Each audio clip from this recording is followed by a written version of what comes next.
All right. We are back and welcome everyone to our virtual institute of the Higher Education Leadership Foundation. We are so excited to have you back today. I know and I trust that you have had a phenomenal morning and have enjoyed our speakers and thought facilitators as they have presented to you some phenomenal information. We are excited to have a fantastic afternoon planned and scheduled. Right now, coming up in just 1 second, we will have Building Our Own, How Administrators Cultivate Academic and Administrative Leaders from the Ground Up. And we have some dynamic speakers that will be sharing with us. We will start with our first panelist, who is Dr. Gerald Jones Woolfolk. Dr. Gerald, she has served as the 20th president of Lincoln University of Missouri since June 1st, 2018. Prior to her announcement as president of Lincoln, she served as the vice president of student affairs and enrollment management at the State University of New York in Oswego from 2014 to 2018. She's worked in student affairs as a vice president for several institutions, but one you may know in particular, the University of Arkansas at Pine Bluff, Dr. Gerald Jones Woolfolk. We also have with us today a former health fellow, Dr. Lester McCorn. He is the 13th president of Clinton College in Rock Hill, South Carolina. He's a native of Massachusetts, an alumnus of Morehouse College, Yale Divinity School, and Chicago Theology Seminary. He holds the Doctorate of Ministry from the United Theological Seminary. He was chosen to be a part of the 2019 Harvard University Seminar for New Presidents and was named the HBCU Campaign Fund 10 Most Dominant HBCU Leaders of 2019. He's a proud member of Alpha Phi Alpha fraternity. Dr. Gerald Jones Woolfolk is a proud member of AKA sorority. She's getting set. And one interesting part about Dr. McCorn's background, if you go back to that movie School Days, you may see him make a cameo because he was featured as one of the steppers in the movie School Days. So we have, and Dr. Jones, Dr. Woolfolk was also a graduate of HBCU. So we are thrilled to have them share. She and I attended Jackson State University together where we received our PhDs. And we're just excited to have them share today. Greetings to you both. Hello, how is everyone? Greetings, greetings, great. So just a few housekeeping rules. As you began to enter into the meeting, we're going to ask that you put your information or questions in the chat, and we will have an opportunity to address some of those toward the end of our conversation. So without further ado, let's get started. I will kind of get us started with some food for thought. As we think about mentorship and leadership and cultivating leaders on our campuses, Winston Churchill says, we make a living by what we get, but we make a life by what we give. Isaac Newton said, if I have seen further, it's by standing on the shoulders of giants. And I know that both of us have people that we have considered to be mentors and sponsors, and that we attribute to some of the successes that we have had along the way. But today, our first question is, what are the most effective ways to cultivate leadership at and for the HBCU? And I'll start with you, Dr. McCorn, to maybe give us some insight on that question. Well, good afternoon, Dr. Williams, and thank you for having us. I salute H.E.L.F, which is near and dear to me. The founders are the bomb, and I come from the greatest cohort, Greater Ada, and we have been well represented already today. And glad to be with my colleague, Dr. Woolfolk. Good to see you. This is also a subject that is near and dear to my heart, leadership development. What your viewers may not know is that I came to the presidency from the pastorate.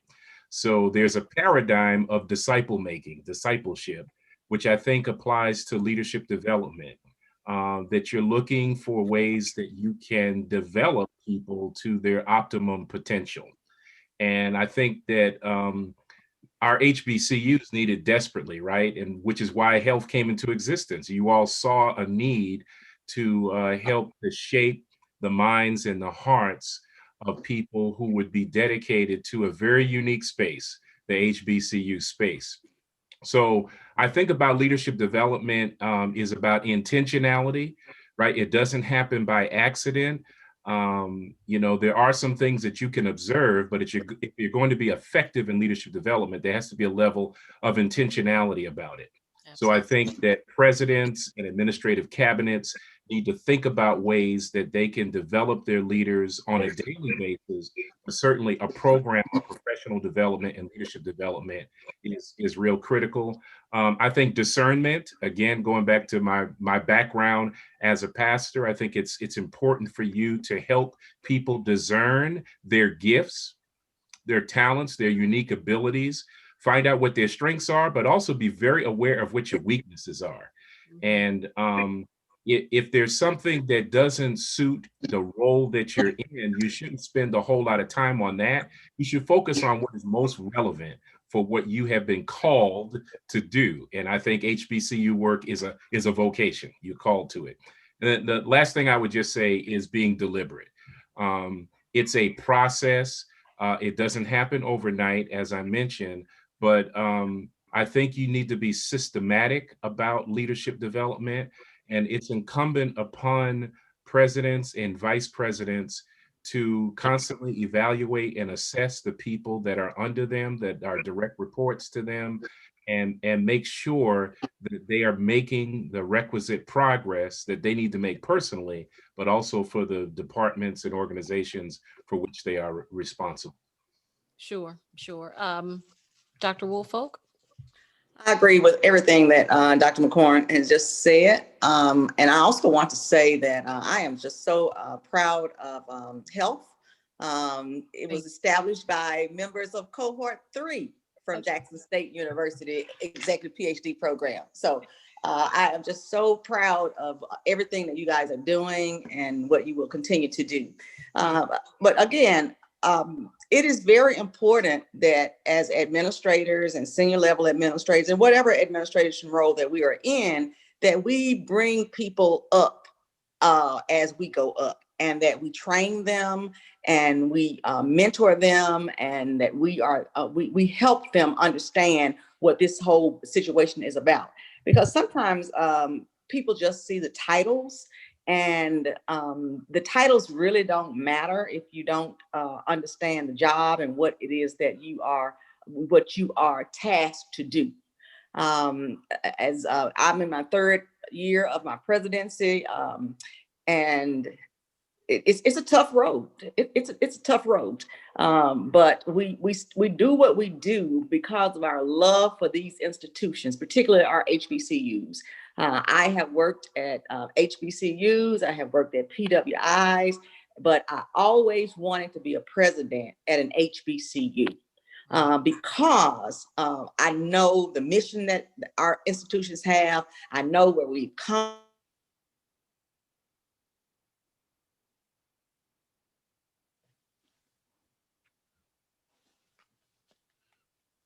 Greg, I think we're audio on Gerald.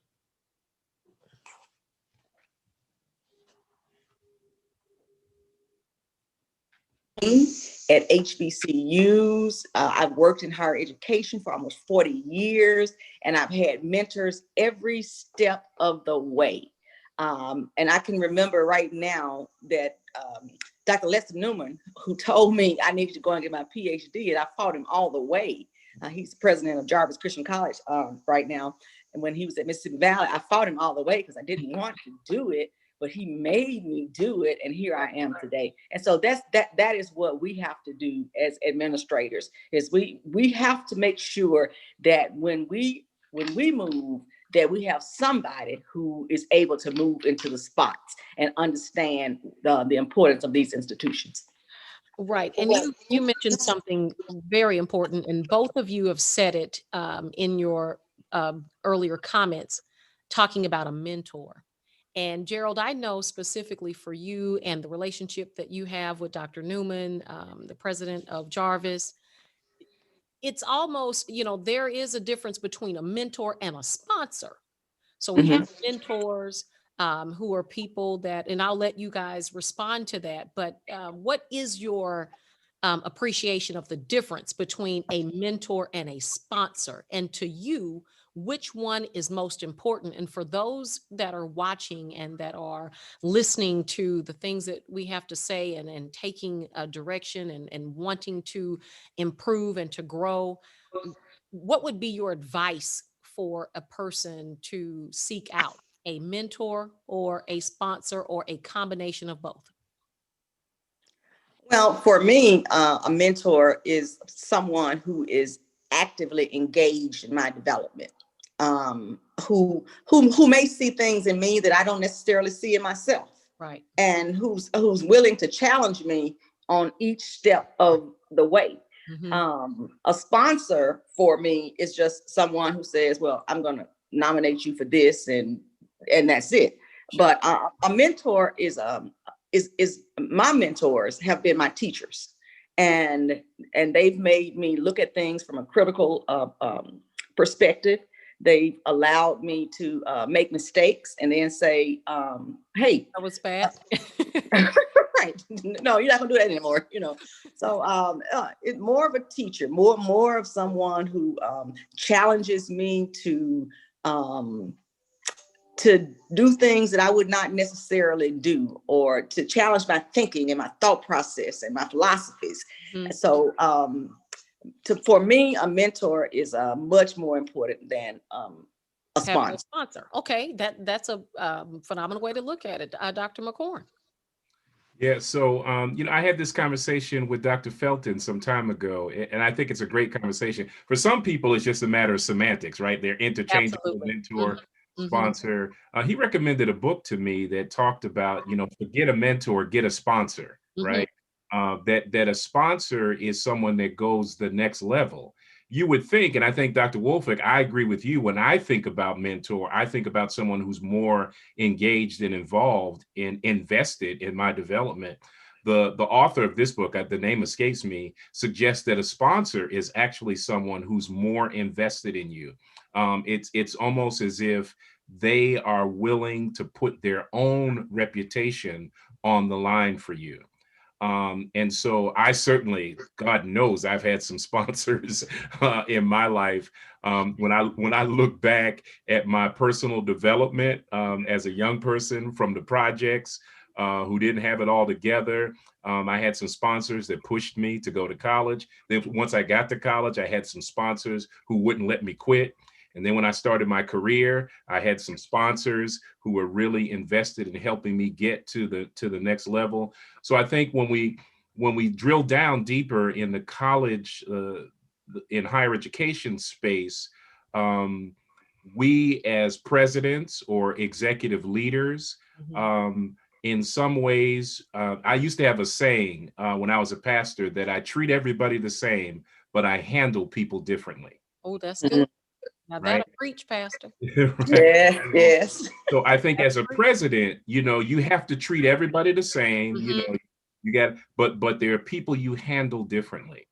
And I think that is kind of a distinction between mentor and sponsor. We kind of are a mentor to everyone who makes themselves available.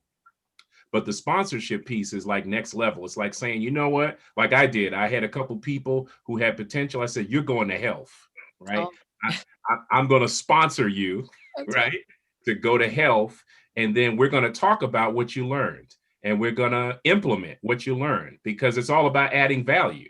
So there is in a sense, there is um, an expectation of a return on your investment when you're a sponsor.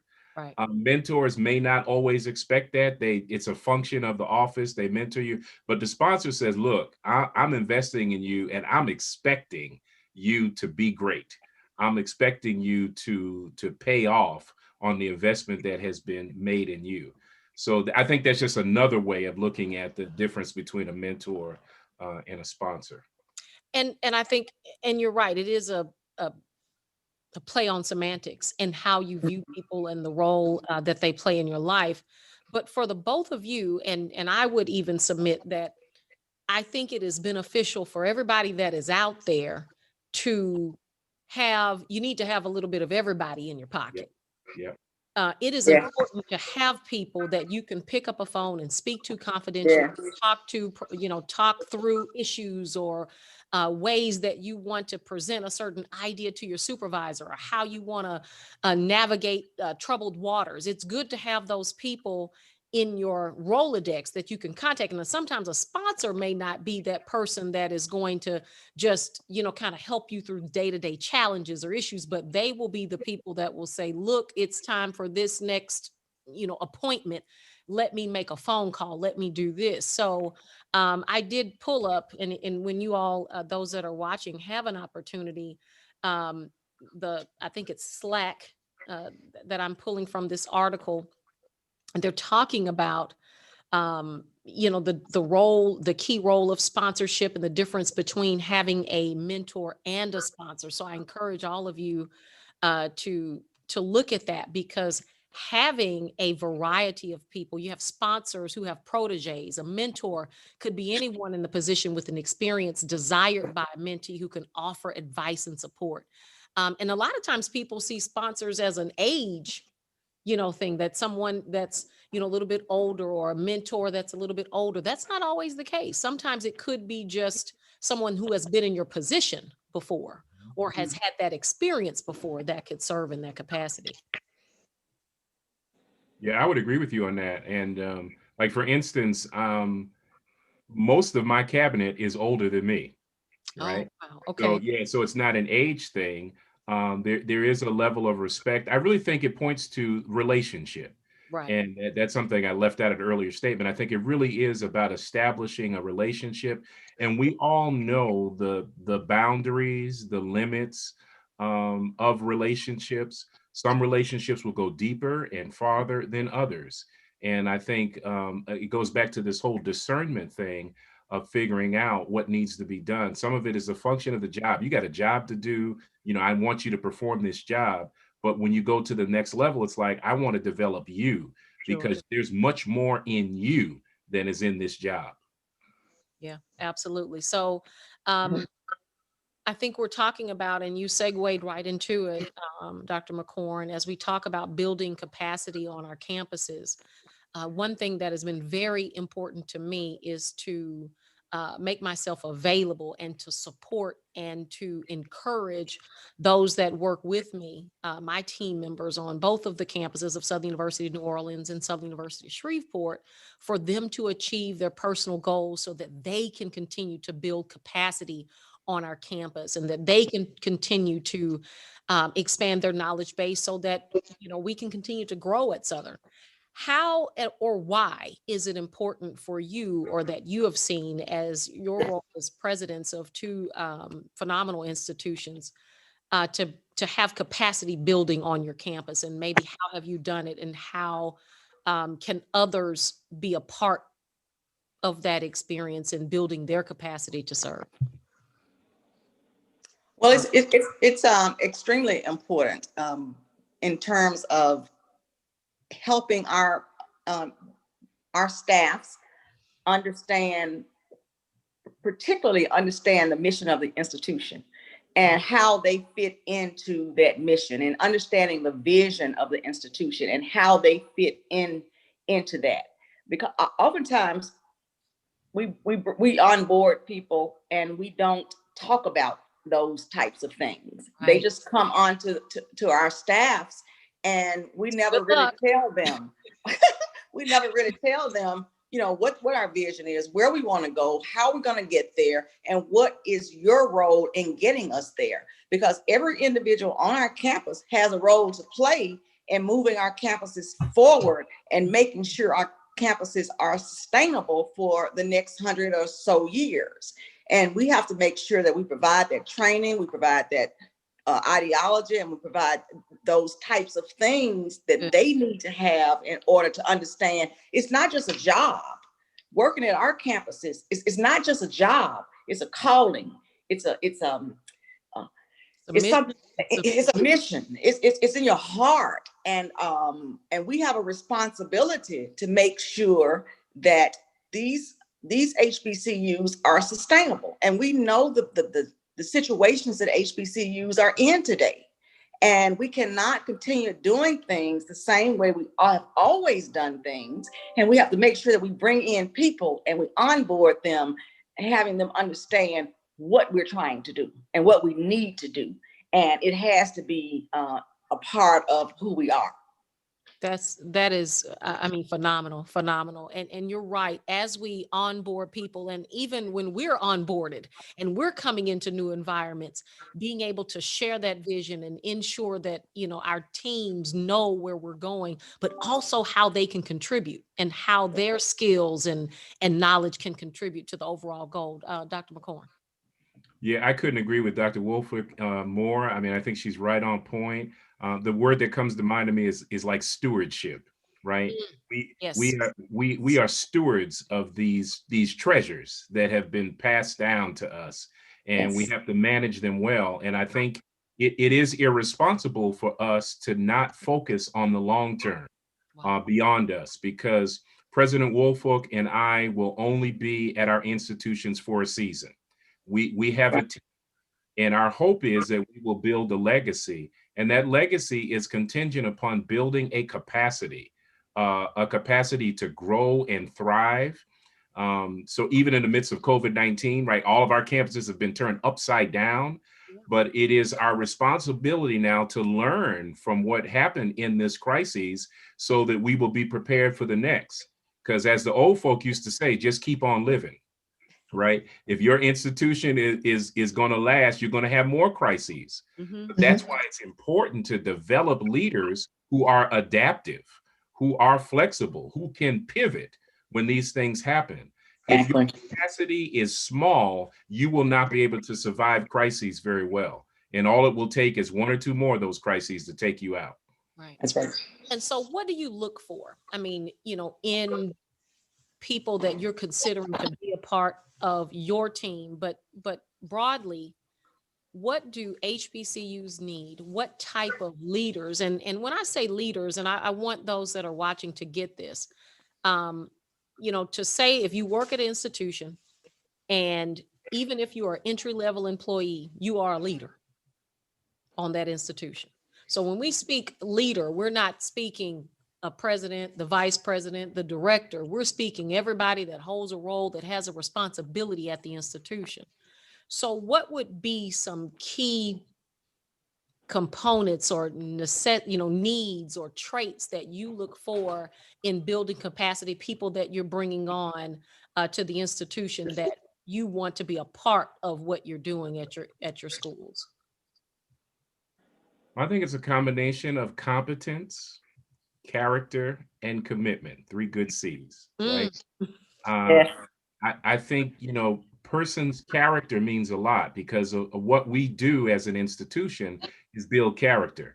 This isn't, HBCUs are not just committed to giving you credentials academically, although that is important, but it has always been the mission of HBCUs to build the character of the students who leave our institutions, because they will have a responsibility beyond the 4 to 6 or 7 or 8 years that they spend on our campus. But when I think about the staff, right, the staff needs to emulate what you want your students to become. That I believe that I'm where I am because I found some good role models. I looked at good paradigms of leadership, ethical leadership that I wanted to emulate, and it helped me to make good decisions going forward. So when I look for staff, I want people who have character. I want them to have competence. They need to know, what they're doing in their field, right? But then there has to be a level of commitment. And President Woolfolk talked about that. It's a hard thing, right? It is more than a job. If you're here just for a paycheck, then it will show up in the work you do. Your work product will reflect the fact that you're just here for the paycheck. You won't go the extra mile. You won't do the things that need to be done after hours. You won't show up, for instance, and all of us during COVID-19, my God, we worked 20 hours a day, just trying to keep the ship afloat. Well, you found out during COVID-19 who your real leaders and committed workers were. That's true. That rose up. Yeah. Mhm. Mhm. I agree with everything President McCorn just talked about. It's about the heart.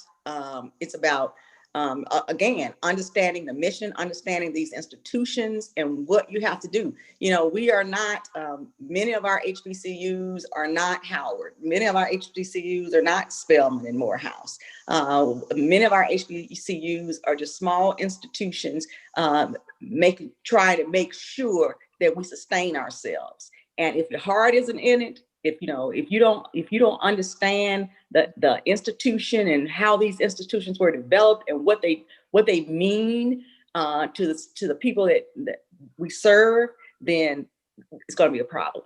Yeah. So you hit on that, Dr. McCorn, when you talked about those 3 C's.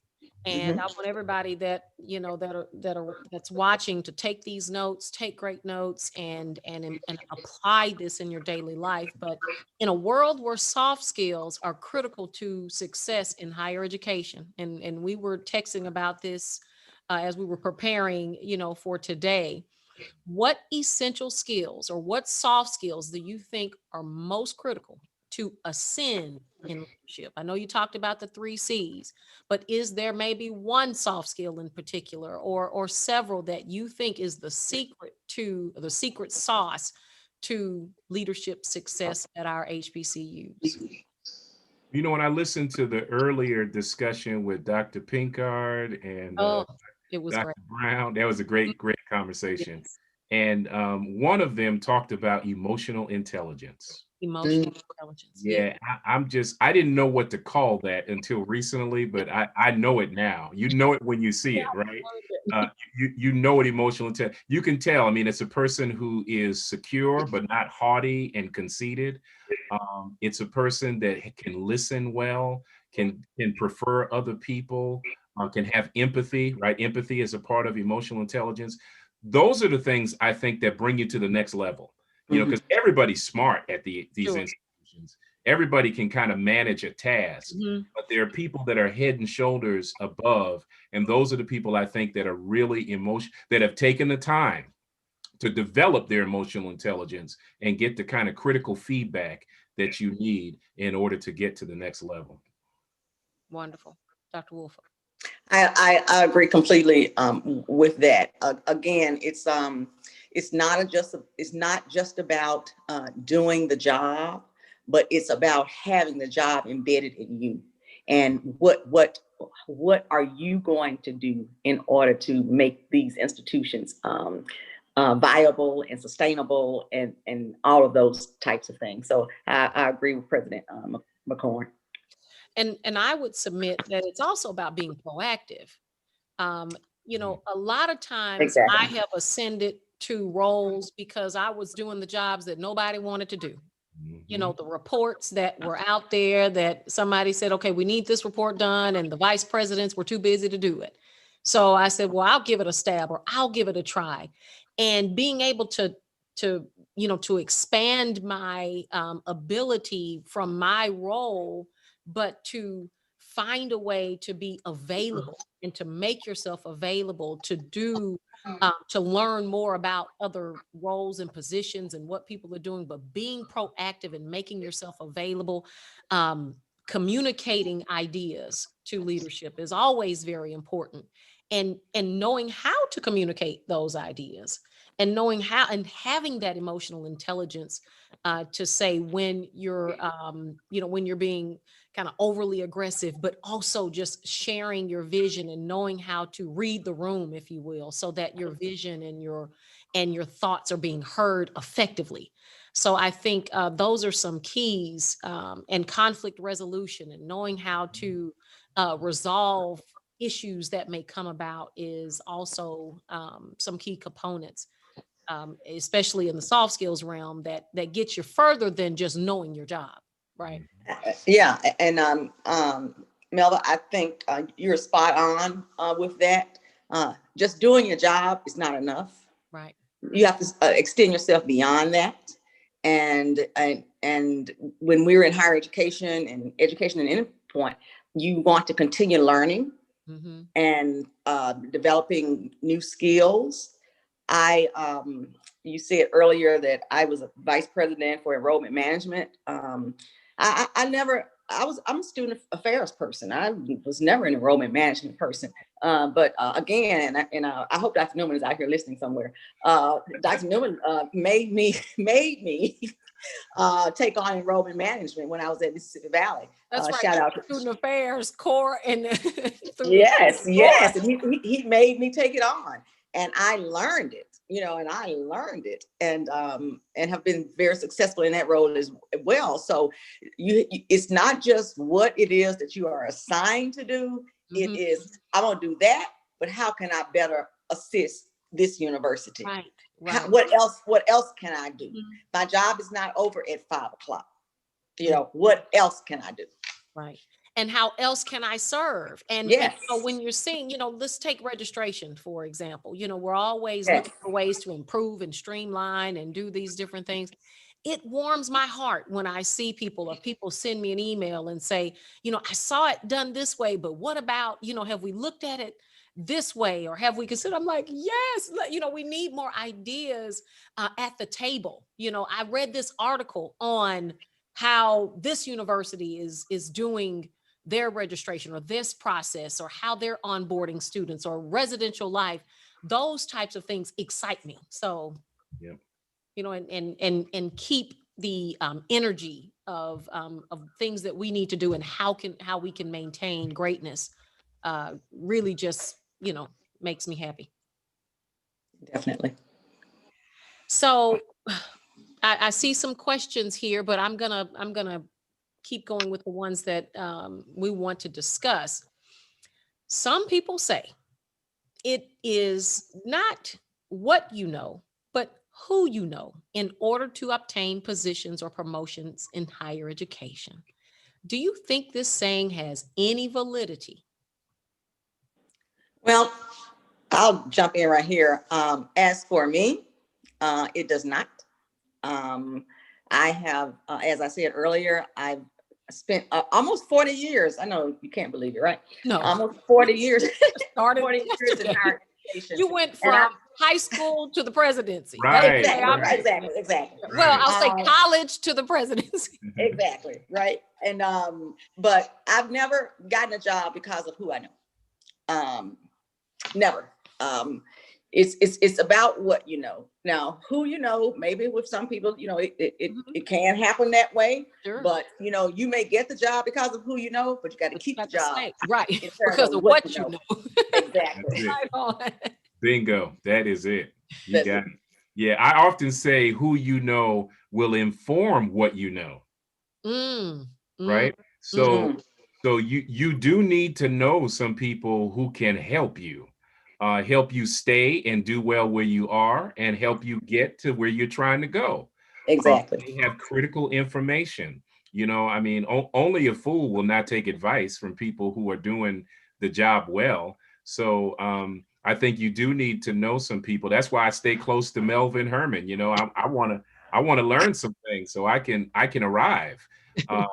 You are but yeah, but it is about relationships, right? I think that's important for us to understand. I heard the earlier conversation also talked about how small the HBCU world is. So be careful how you leave a place. Okay, so let's go there. Let's okay. In I see your people in this chat talking about pivot. So let's pivot. And it can, we're talking about how you can get a job by who you know, and potentially who you know in your network. And let me just answer that, and then we're gonna pivot. That using your network is important. People are in sororities and are in church groups, and working in different capacities and going to conferences, and you're going to build relationships. And I encourage you to cultivate those relationships appropriately. Make yourself available, share when you're doing great work, because that's how leaders get to know the things that you are doing. So that's great. And they can begin to share with you, hey, this job is open, and have you looked into that? I know you're working on this article, or you're doing this thing, and this position is open. So of course that happens. But again, to Gerald's point, to stay in the job is what you know. Mm-hmm. But it's also true, Dr. McCorn, and you just mentioned it, this HBCU world is small. And how you interact, you're always, every day you're on a job interview, because also your peers are making assessments about how you work and how you interact. And when you're up for that promotion, don't think that the supervisors are not going to call and say, well, tell me how your experience was working with thus and such. Mm-hmm. So that's where you were going. So keep going. Go. Yeah. You were Well, pivoted there. yeah. I just think it's the old adage, the old folk used to tell us, don't burn your bridges, right? Mm-hmm. Um, you never know who will speak for you. I mean, I've had some experiences at Clinton, and I know my folks will be here, where I was about to make a decision which looked good on the surface, but I didn't look deeper, that had implications for things on down the line, which would have damaged a relationship with someone that could have assisted me later on. Wow. I think you have to be very careful. Walk slowly when you make the decisions that you're going to make. And for people who work for HBCUs, be very careful that you don't act in a small-minded way, that you're not just focused on you, yourself, and I, that there are bigger issues that you need to be aware of. I just want to share this illustration. One of my mentors, actually he's the father of Dr. Angelin Brown, who you've been talking to. Bishop Brown gave this story of how he was driving a bus, and there were people on the bus. He was getting ready to turn a corner, and someone in the back of the bus said, "Look out, you're about to hit thus and so." And he said, "No, you're not sitting where I'm sitting. I can see more than you can see." Mm. People who work for us often think they know more than we know, President Woolfolk. They think that they can do it better than we do it. They don't understand because they're not sitting in the seat. Right. So when you work for a president, make sure you don't make assumptions about things that you really don't know about. Amen. Oh, that was your only That's right. Amen. Well, that was Man. it for today. No, I'm just That's kidding. it. Okay. Now raise an offering and pronounce No, the everybody benediction. knows. Yeah, she said it as the closeout. Amen. Amen. Amen. Amen. That is so true. And I Yes. encourage everybody, Yes. as we're walking through this space, and I'm gonna lead into this other conversation, and we talk about it at it's a standing quote here at the Higher Education Leadership Foundation, that leadership is some tricky stuff. And Yes. usually we interchange stuff with another word, but for now, because it's midday, we will say it is some tricky stuff. Uh-huh. So, as we're, navigating our work life and we're interacting with our colleagues, it is so important to treat everybody with a sense of kindness and respect, and dignity that they deserve. Because at some point, as you mentioned, you never know who will be asked about your character, or who will be asked about their experience engaging with you, right? Mhm. So, as we talked about leadership being tricky, what are some of the common leadership pitfalls that can be avoided for those who are serving in our HBCUs? There are so many, but what are some of the common ones that can get us tripped up, that make it difficult for us to ascend? I think often times when we go into different positions at different institutions, and we come from just different institutions, that we don't necessarily take the time to understand the institution where we have just landed. Mhm. It's important to understand the culture, the history of those institutions, and as I've said earlier, the vision and the mission of the institutions. And what may have worked for you at one institution may not work at this particular institution that you're traveling to, that you're going to now. So I think it's before we start making decisions and wanting, a lot of times people come in, they want to change things and adjust things to the way they have done them in other places. And that may be all well and good, but you still need to understand the institution where you are and how can the skills that you bring improve the institution that you are serving at this particular moment in time. And everything that works at one university does not work at another institution. So I think that when you onboard at a new institution, you really need to take some time to understand that institution, where they've been, where they see themselves going, and how you can contribute to the success moving forward.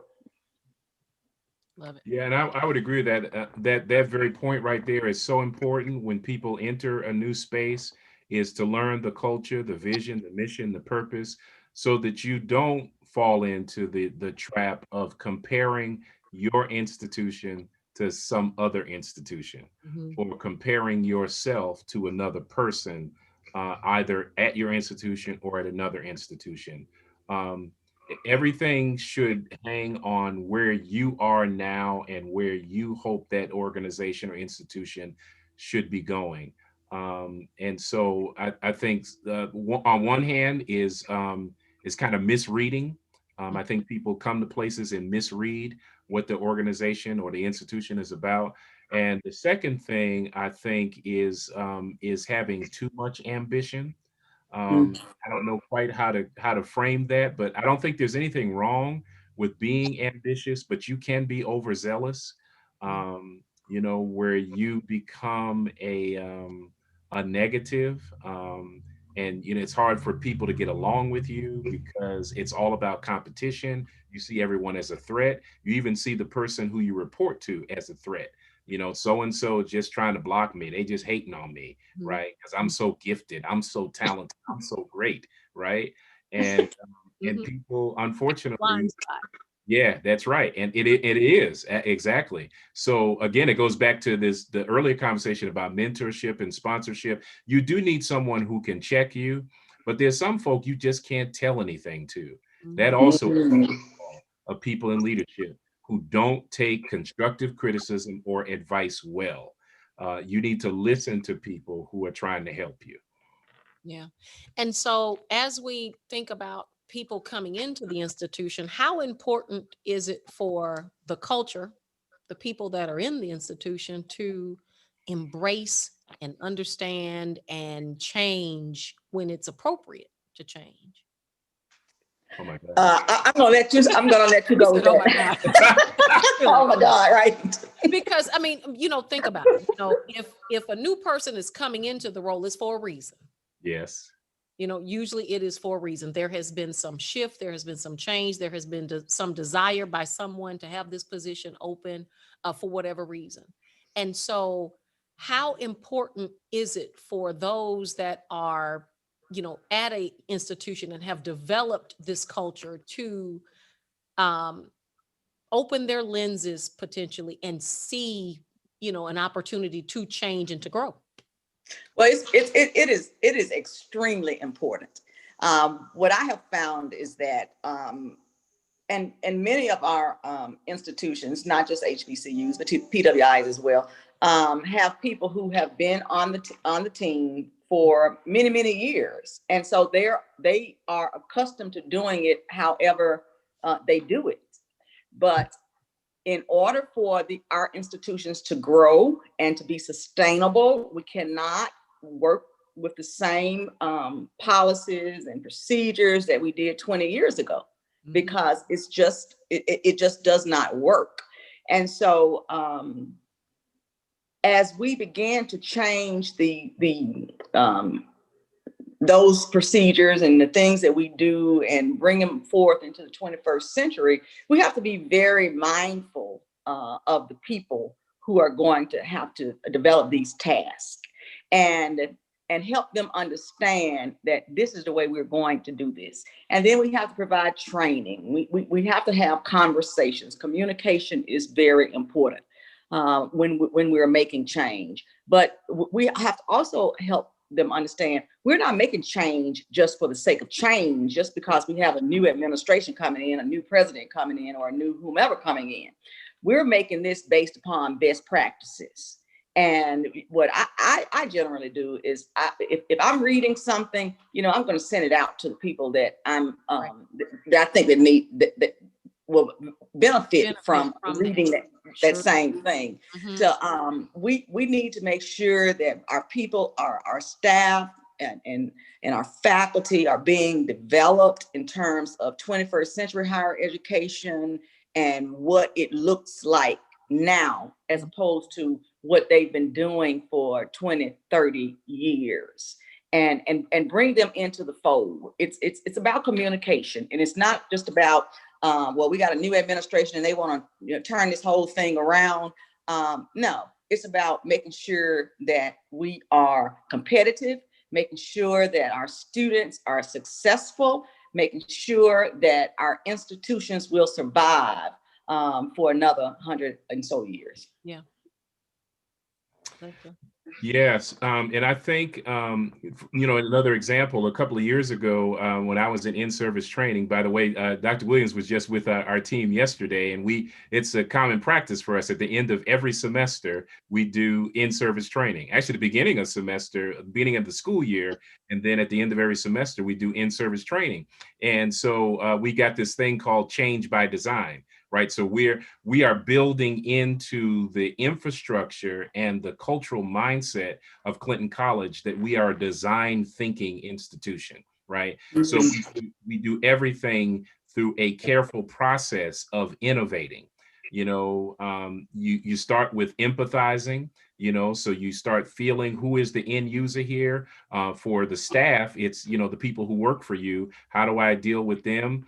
And then you begin to ideate, you brainstorm about how I can best meet their needs. You build a prototype, right, of what can be done. And so, and then you test the prototype. And so what we've been doing 2 years ago, I said to the staff, especially to the faculty, I said, look, y'all, I'm gonna need you to get hip to technology.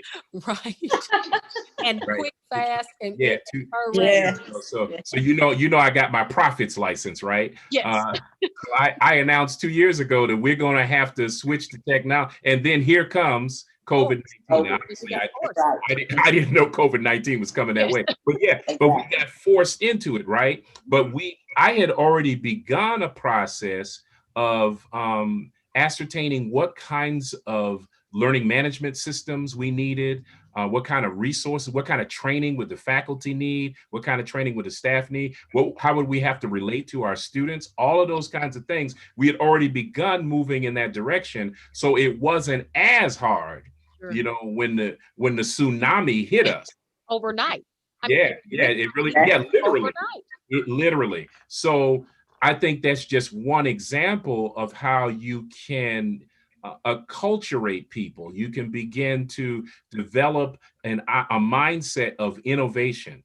And I always said to people, if there's one institution that you should not have a problem with innovating, it should be a college and a university, right? Absolutely. I can understand church folk who will say we've never done it that way before. It's hard to move church folk. They're like a tree planted by the water. Shall not be moved. But unfortunately, many folk on our college campuses, because they're the same people, right? Are like the tree planted by the water. They're church folk that work for the college, right? So you got to kind of bring them along, but it can be done, right? You got to change the culture of the institution so that they become more adaptive and flexible. And I like the word that Melva used early, proactive, right? You got to anticipate some of the things that are coming down the pike. But if you're not paying attention to trends, if you're not looking at best practices, you're not going to be ready, when the tsunami hits. Yeah, and it may be another one. I don't know how long we're going to be in this posture with COVID-19. So I'm encouraging my team, and I want the other HBCU leaders that are out there to begin to read these articles and read the newspaper and see where we need to be going next. Because what I can tell you is that I don't think we'll ever go back to the old days, which was February of 2020, The old you know, days. which were the old days. I mean, I think that some form of where we are is here to stay.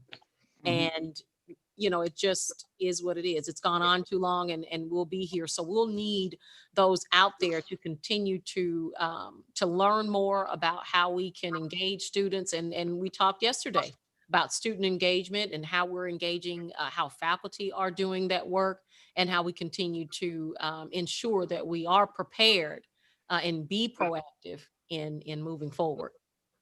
And I think that if there's anything positive that has come out of the COVID-19, it's that it's making us move forward. That- It's making us move forward and looking at teaching and learning in a different scenario when many of our institutions have not been doing that. Mhm. And we need to be on the cusp as HBCUs because we're educating, we're educating the mass of Blacks in this country. So we need to know how to, and not be on the tail end of a response of how we're going to ensure that the rigor is there, that the engagement is there, and that we continue to educate and graduate students at our HBCUs, because it won't be an excuse, COVID-19. Will COVID happen? Will it happen to everybody? So we're going to have to continue to educate and graduate at the same pace as everybody else. So, all right. And I see some questions. Please keep your questions coming. We're going to get to those in just a minute before we wrap up our session. So I want you all to talk about, what does success look like? What does success look like for those who are just starting their career in higher education? And what does it look like for mid-level managers?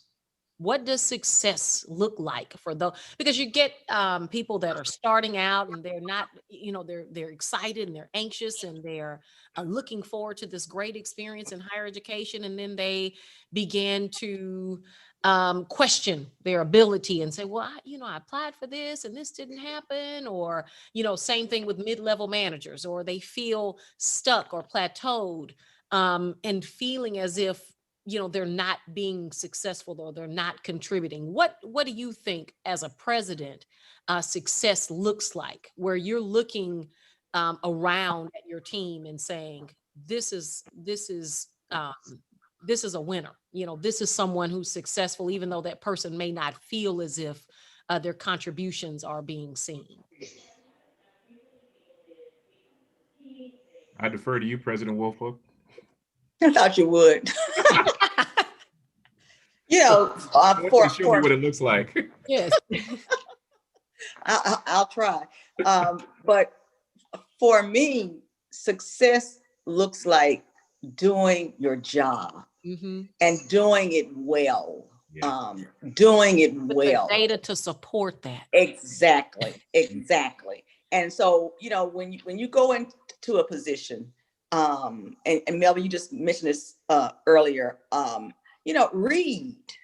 Read the articles. Mm-hmm. Go to, if you have the opportunity to go to these conferences. They're not happening now, but go to, if you're in student affairs, go to the student affairs conferences. Talk to your colleagues outside of the university, not just at your university, but talk to people who are at other universities to see what they are doing. And if it works for them, how can you implement it at your university? But the whole thing is to do your job and to do it well. I talk to a lot of young people who, they want to move up and they want to do this and they want to do that, but you got to have success in wherever you start. And quantifiable success. Exactly. Where you can say, I contributed 5% of this to this outcome. Exactly. That's it. Not I came at 8 and I left at 5 and I've never missed a day of work and I'm here. That's right. But I Exactly. can show that I have contributed this toward this goal. Right. And it's like that for all of us, no matter Absolutely. Yeah. what level you are. If you're in the entry level or if you're at the senior level, Hmm. when you get ready to move on into another position, you have to have quantifiable data to say that I did this and this is what I did here, and because it's based upon your performance, you know, how you contributed to the success of the institution that you serve. Hmm. Yeah. I love Dr. Clark at South Carolina State always says you can't manage what you won't measure. Mm, Right. that's So good. yeah, it's about evaluating the data by what standards, right? You got to begin with that. What standards of success?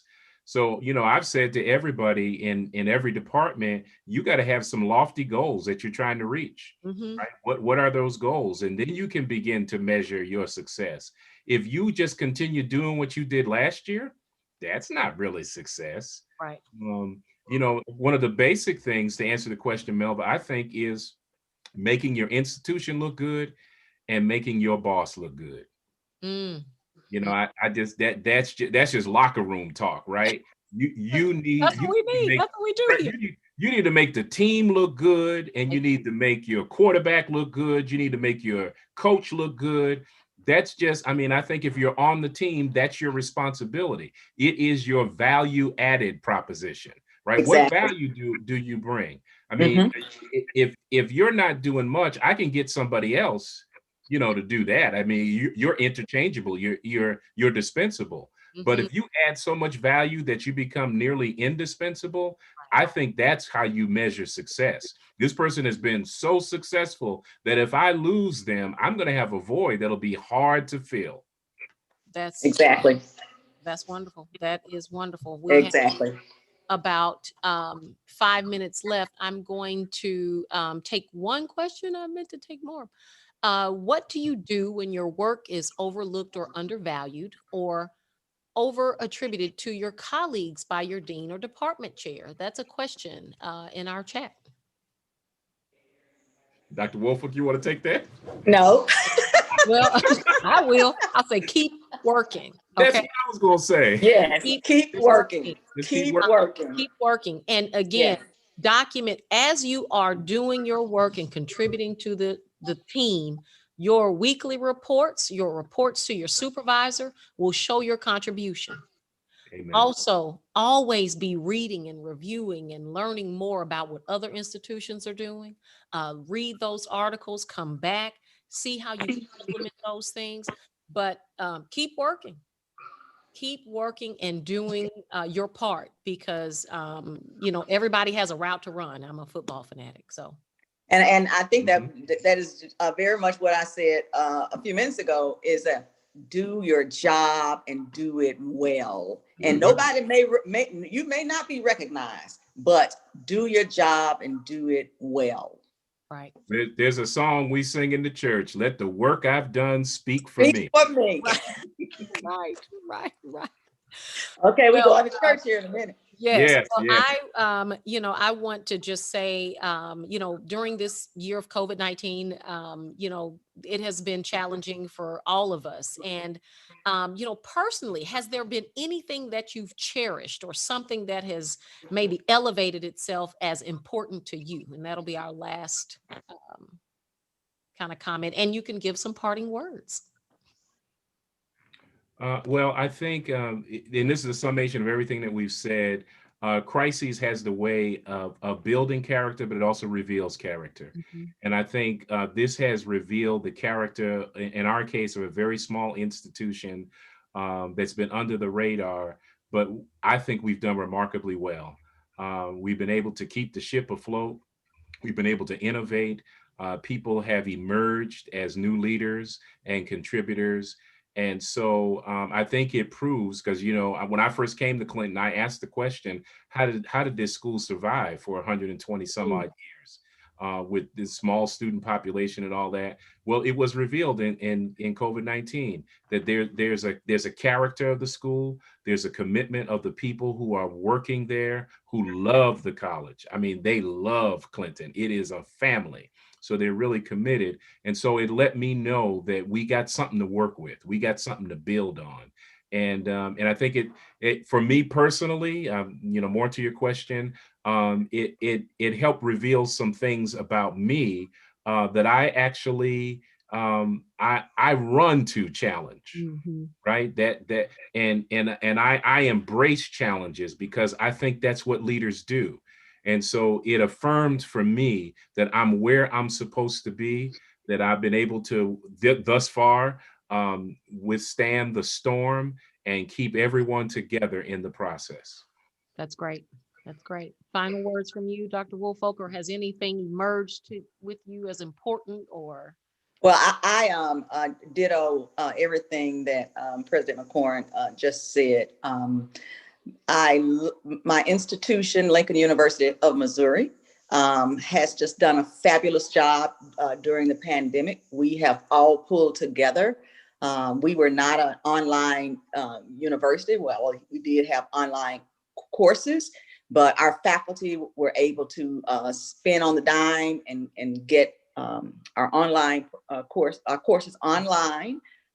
This semester, we had face-to-face courses. And our students did a fabulous job in containing the virus. And I'm just very proud of the work that our faculty and staff and students have done during this very trying time at Lincoln University of Missouri. Shout out LU. And shout out Clinton and shout out LU and shout out SU and SUNO and all of the other HBCUs out there. Thank you, HBCU community, for what you've done to sustain and maintain and catapult our institutions during a time of crisis. So big ups to all of you that were doing the work in challenging and unprecedented times. So way to go. Air high five to everybody. We salute you. So thank you for your work. Continue to, this ends our talk and our conversation, but I've enjoyed it. Two of my fantastic friends, Dr. Lester McCorn and Dr. Gerald Woolfolk. Thank you so much. This has been Building Our Own, How Administrators Cultivate Academic and Administrative Leaders from the Ground Up. We want you to stay tuned. We will have another fantastic panel. It will be Meager Resources, Fleeting Time, and Dream Chasing, the challenge of fostering innovation while managing organized chaos. I know you don't want to miss that because that is going to be power-packed. In that panel, we will have Ivy Taylor, the president of Russ College, Rick Gallo, the president of my alma mater, Grambling State University, and Dr. Makola Abdullah, the president of Virginia State University. And our thought facilitator for that conversation will be none other than my good sister, Rosalind Clark Artist, the president of Benedict College. So for those of you that need to take a break, please do so. But if you want to just hang on, you can. You can sit right here, go back to our website, HELeaders.org, and then you can join back into the conversation. We will be prompt in about 10 minutes. The next conversation will start. You can go to our foundation webpage at HELeaders.org. Also, for those of you that are following us on social media, please do so. If you're not following us, follow us on all social media platforms, HE Leaders. That's where we are. So we'll see you back in about 10 minutes. Thank you, and we hope you enjoyed it. Thank you, Melva. Thank you. President, take care. You too. Be well. You too.